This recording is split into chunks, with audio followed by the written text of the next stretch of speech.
원투 원투.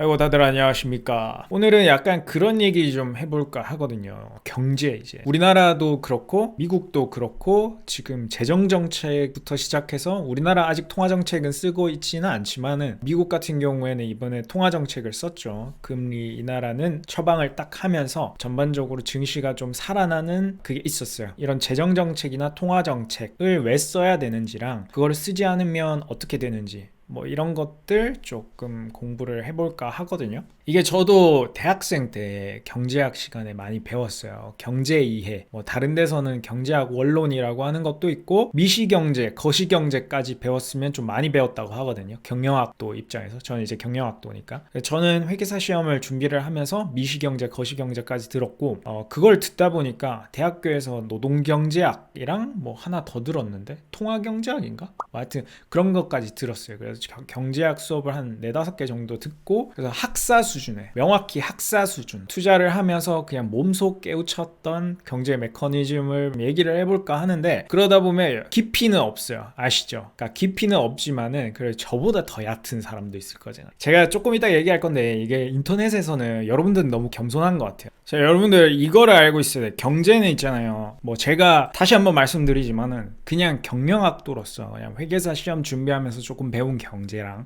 그냥 몸소 이렇게 보면서 들으면서 겪으면서 경험한 그런 경제에 관한 이야기인데 뭐 저도 나이도 어리고 사실 뭘 많이 알겠습니까? 하지만 저의 그런 생각 정도다라고 가볍게 들어주시면 좋을 것 같아요. 이게 지금 보면 미국이나 우리나라나 캐나다나 다들 이렇게 재정정책이나 통화정책이나 그런 걸 쓰고 있죠. 이번 위기를 맞으면서. 근데 그런 위기를 맞으면서 왜 과도한 그러니까 약간 오버액션이라고 할 만한 정책을 쓰느냐, 시장에 충격을 줄 만한 정책을 쓰느냐, 이게 관건인데 이게 왜 그러냐면 이 경제는 심리라서 그래요. 경제는 내가 만약에 생각했을 때 미래에 경제가 좋아질 것 같다라고 하면 사람들이 자연스럽게 소비를 늘립니다. 소비를 늘리면 기업들의 실적이 좋아지겠죠. 기업이 실적이 좋아지면 고용을 늘리고 투자를 늘립니다. 은행에서 또 대출을 받죠. 대출도 받고 그러면 돈이 돌아요. 그럼 고용을 늘리고 투자를 하면 근로자 입장에서는 일자리를 새롭게 구하죠. 그럼 실업률도 낮아지고 각 가정마다 소득 수준이 올라갑니다. 그럼 소득 수준이 올라가면 그 사람들이 또 부동산도 사고 주식도 사고 다시 소비를 늘리고 먹을 거 먹고 해외여행도 가고 이렇게 또 돈이 돌아요. 그렇게 해외여행도 가고 뭐 어디서 뭐 사고 하다 보면 그 기업들의 또 실적이 좋아지고 그럼 그 사람들이 그 기업들이 다시 고용을 늘리고 투자를 하고 그렇게 돈이 뺑글뺑글 돌게 됩니다. 이게 통화 유통 속도라고 또 말하고 돈이 흐른다고 해요. 그런 걸 돈의 흐름이라고 하는데 이렇게 흘러갑니다. 기업 입장에서 만약에 투자를 또 늘리면 삼성전자 같은 경우에 반도체 투자를 딱 늘리잖아요. 그럼 반도체 투자를 하려면 땅을 사야 돼요. 일단 땅 사야 되고 건물을 올려야 되죠. 건물을 올릴 때 여러 중소기업들 대기업들 써가지고 건물을 올립니다. 그럼 그 기업들 실적도 좋아지겠죠. 그럼 건물을 올리는 애들은 또 자재도 사고 사람도 고용하고 합니다. 그러고 안에 반도체 공장 안에 들어가는 그런 설비들, 반도체 설비들, 배관, 뭐 전기시설 등등 해가지고 안에 들어가는 것들도 다 투자를 해야 돼요. 그러면 투자를 할 때 또 중소기업들이 다 수혜를 봅니다. 그 중소기업들이 다시 또 고용을 하고 투자를 해야 돼요. 그 기업들도 공장을 지어야 되니까. 그러니까 이렇게 돈이 돌고 하는데 만약에 이게 반대로 됐다면 만약에 어떤 사람이 생각했을 때 경제 안 좋아지는 거 아니야? 이거 큰일 났는데? 어떤 트리거가 터졌어요. 트리거가 터져가지고 경제가 안 좋아지겠는데? 소비를 좀 줄여야겠다. 이제 스타벅스 안 가고 집에서 카누 태워 먹고 밥도 그냥 집에서 먹고 친구도 안 만나고 술자리도 안 가야지. 그럼 비싼 거도 못 사고 핸드폰도 안 바꾸고 차도 그냥 2년만 더 타자 하면서 차도 안 바꾸고 원래 차 바꾸려고 했는데 그리고 또 뭐 있을까 입에 침구가 좀 노래졌어. 제 옆에 침구가 있어서 그러는 게 아니고 그러면 이거 세탁소에 빨아도 되는 거를 직접 빨고 이런 식으로 소비를 한 사람이 줄이게 돼요. 한 사람이 딱 줄이게 되면 이게 절약의 역설이라는 게 생깁니다. 한 사람이 소비를 줄이면 아까 제가 말씀드렸듯이 소비를 한번 늘렸을 때 계속해서 돈이 돌고 돌면서 고용도 늘고 투자도 늘면 소비가 늘고 자연스럽게 소비가 늘면 소비 주체들이 사들이는 상품을 파는 제품을 파는 업체들의 또 기업 실적이 좋아지니까 거기 또 투자를 늘리고 고용을 하고 이렇게 된다고 했잖아요. 그게 선순환 효과가 일어나는데 반대로 절약을 하기 시작하면 절약의 역설이라는 게 생깁니다. 한 사람 입장에서는 경제가 이제 안 좋아질 거니까 조금 이제 줄여야지. 먹던 거 그냥 좀 덜 먹고, 뷔페 가던 거 그냥 집에서 된장 끓여 먹고, 뭐 가볍게 김치만 먹고 빵만 먹고, 이런 식으로 소비를 줄여요. 그러면 외식 업체들, 식음료 업체들 실적도 되게 안 좋아지겠죠. 안 좋아지다 보면 그런 업체들이 또 고용을 줄이고 이런 식으로 돌게 됩니다. 이게 한 사람 입장에서는 나만 만약에 소비를 줄였다라고 하면 한 사람 입장에서 봤을 때는 도움이 돼요. 왜냐하면 미래를 준비할 수 있으니까. 근데 이게 한 사람이 아니고 전체가 다 그런 식으로 절약을 하게 되거든요.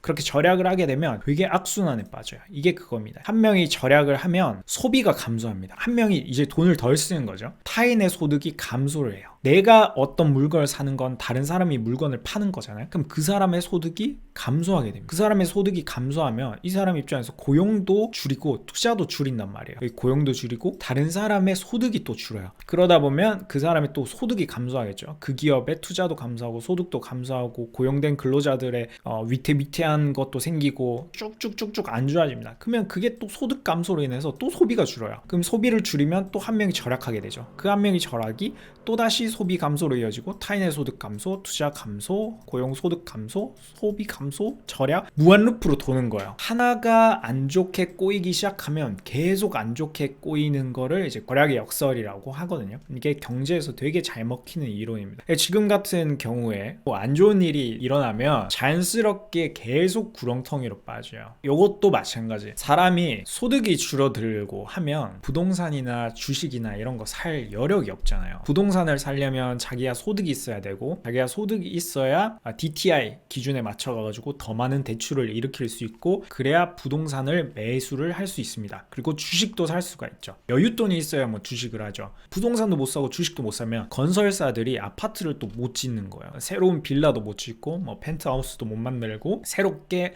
건설사들이 뭔가 프로젝트를 진행을 못하고, 주가가 하락하게 되면 많은 기업들이 주가가 높고 시가총액이 어느 정도 받쳐줄 때 자본 조달을 한단 말이에요. 뭐 시비를 발행하든지 유상증자를 하든지, 그네들이 자본 조달을 하고, 비상장 회사들도 마찬가지. 상장사를 피어라고 하는데, 상장사를 기준으로 삼아서 본인의 가치를 매기거든요. 비상장사도 그렇게 가치가 떨어지게 됩니다. 상장사 가치가 떨어지면 비상장사 가치도 상대적으로 떨어지게 돼요. 그 기업들도 자본 조달하기가 점점 어려워지죠. 왜냐하면 기업 가치가 점점 줄어드니까. 그러다 보면 자연스럽게 기업들의 기업 가치가 줄고, 또 이제 부동산도 안 돌고 하면 또 소비 심리가 위축되고, 소비 감소되고, 소득 투자 감소되고, 고용 소득 감소되고, 자연스럽게 기업과 사업자들의 실적이 안 좋아지는, 이게 발생할까봐 미국이나 우리나라나 전부 전전긍긍하고 있는 거예요. 지금 미국이 좀 급진적이라 하죠.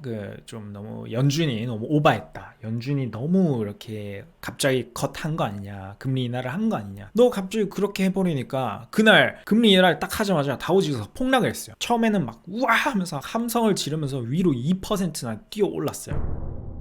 근데 계속 가다 보니까 사람들이 좀 불안한 거야. 왜 연준이 0.5%나 갑자기 컷을 했을까? 왜 갑자기 이런 발표를 했을까? 정례회의라고 해서 그 회의가 있는데 2주 뒤에 열리는데 왜 갑자기 이렇게 성명도 발표하고 이렇게 했을까? 그만큼 경제가 안 좋은 거 아닐까 하면서 심리가 위축이 됐어요. 그러니까 연준이 발표를 하고 난 다음부터 막 환호를 하면서 으아 0.5% 내렸다면서 쫙 치솟았는데, 그 다음부터 질질질질 하면서 마지막에 마이너스 3%로 끝나버렸죠. 그게 이유가 그 투자자들이 무서운 거예요. 뭐야, 우리가 진짜 모르는 게 있는 거 아니야? 연준이 저 정도 할 정도면 진짜 완전 망하는 거 아니야? 이런 불안감이 생기기 시작한 거예요. 그러고 나서 하루가 지났죠. 하루가 지나니까 투자자들이 반대로 또 생각해보니까 이게, 그것은 짧죠. 그것은 보통 한 6개월 이내로 끝납니다. 그런 것들은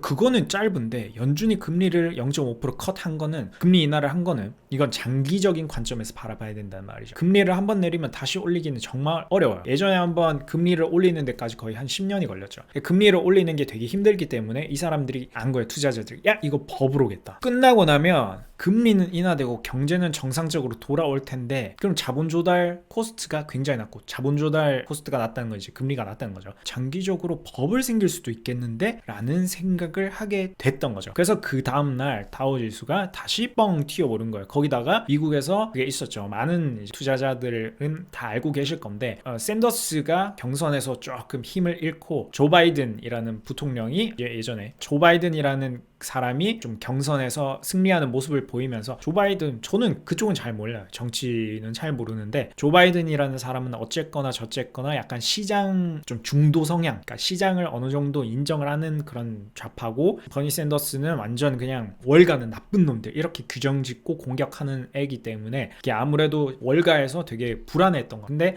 버니 샌더스가 좀 약한 모습을 보이고 조 바이든이 센 모습을 보이면서 전반적으로 주가가 많이 올랐죠. 한 5% 정도 올랐던 것 같은데, 근데 오늘 밤에 또 떨어지고 있어요. 왜냐하면 이게 한 번에 기대가 탁 올랐으면 당연히 또 조정도 오거든요. 그래서 오늘은 뭐 건전한 조정이 아닐까라는 생각도 하고 있는데, 어쨌거나 저쨌거나 미국이 0.5% 기준금리를 갑자기 인하를 한 거는 이런 절약의 역설을 막기 위해서, 사전에 막기 위해서 금리를, 통화정책이라는 걸 쓸 때는 여기 조금 나오는데, 여기 통화정책이라는 걸 쓸 때는 선제적으로 기대보다 높게 써야 돼요. 기대를 깨 부셔야 됩니다. 이 정도 할 것 같은 데보다 더 하고, 그 언제쯤 할 것 같은 데보다 선제적으로 해야 돼요. 왜냐하면 안 그러면 시장은 이미 예상을 한다는 거죠. 주식시장이 대부분 한 6개월 정도 선행을 한다고 하는데, 그만큼 시장은 기대가 굉장히 크고 빠릅니다. 합리적이고 좀 빨라요. 연준 입장에서는 이거 기대를 깨부시려면 진짜 빠르게, 너희들 예상보다 훨씬 빨리 훨씬 많이라는 걸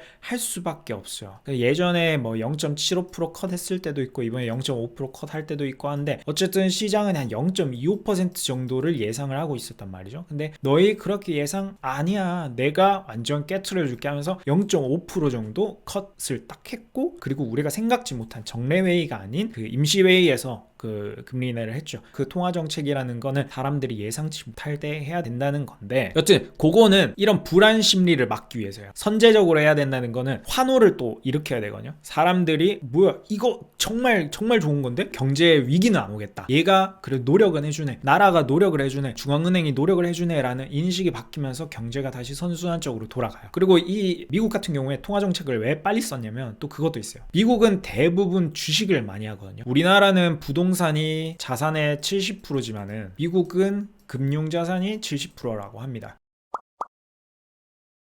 우리나라랑 완전 정반대죠. 이건 뭐 70%는 뭐 조사하는 기관마다 다르긴 한데, 우리나라는 정반대라고 보면 돼요. 우리나라는 부동산이 70%, 미국은 금융자산이 70%. 미국은 주식시장이 빠져버리면 전반적으로 경제가 안 좋다고 사람들이 생각을 합니다. 왜냐면 퇴직연금도 다 주식시장에 들어가 있고, 자기들의 자산도 주식시장에 상당 부분이 들어가 있어요. 펀드나 뭐 퇴직연금이나 이런 데 다 들어가 있기 때문에 그네들은 주식이 빠지면 노후가 불안해지고 지금 현재가 덜렁덜렁 위기가 돼. 그래서 미국 입장에서는 주식시장을 어느 정도 안정화시켜야 된다, 너무 변동폭이 크지 않게 불안하지 않게 만들어야 된다는 게 목표가 있었고, 그래서 연준이 빨리빨리 컷을 했어요. 금리 인하를 했어요. 그런 배경 지식이 있습니다. 그거까지는 좀 알고 있으면 좋을 것 같고,